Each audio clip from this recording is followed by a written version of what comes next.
মন্টু, গ্রামের জঙ্গলের শেষে একটা বড় পুকুর আছে। তুই কোনোদিন ওই পুকুর পাড়ে গিয়েছিস? না না, আমি কেন? ওই পুকুর পাড়ে কেউই যায় না। সবাই বলে ওই পুকুরে নাকি একটা বড় জাদু মাছ আছে। পুকুরের পাশে কেউ গেলে তাকে খেয়ে নেয়। আমি শুনেছি ওই জাদু মাছ নাকি মনের ইচ্ছাও পূরণ করে।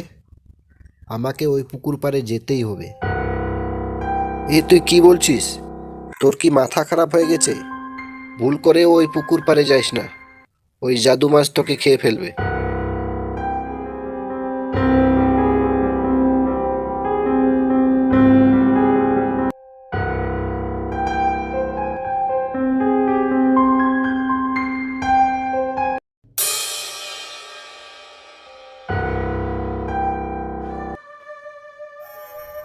কে তুমি?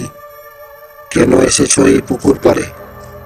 তুমি জানো না এই পুকুরে আমি থাকি? আমি দেবু জাদু মাছ। আমি জানি তুমি এখানে থাকো। আমি তো তোমার কাছেই এসেছি, তবে কল্পনা করতে পারছি না আমি সত্যি সত্যি তোমার সাক্ষাৎ পেয়ে গেছি। তুমি যদি সব জানো, তাহলে তোমার ভয় করলো না এই পুকুর পাড়ে আসতে? তুমি শোনোনি এই পুকুর পাড়ে যে আসে আমি তাকে খেয়ে ফেলি? এতে ভয় পাওয়ার কি আছে? আমি তো কোনো দোষ করি নাই, তাহলে আমাকে খাবে কেন? আমি শুনেছি সত্য মনে চাইলে তুমি মনের আশা পূরণ করো।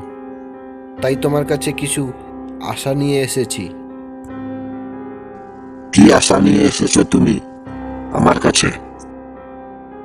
জাদু মাছ, এই পৃথিবীতে আমার মা ছাড়া আমার কেউ নাই। আমার মা খুবই অসুস্থ হয়ে পড়েছে। তুমি ওকে ঠিক করে দাও, এটাই আমার আশা। তোমার কামনায় আমি কোনো লোভ দেখতে পাচ্ছি না, তাই তোমার মনের আশা আমি পূরণ করছি। যাও, কাল সকালের মধ্যে তোমার মনের আশা পূর্ণ হয়ে যাবে।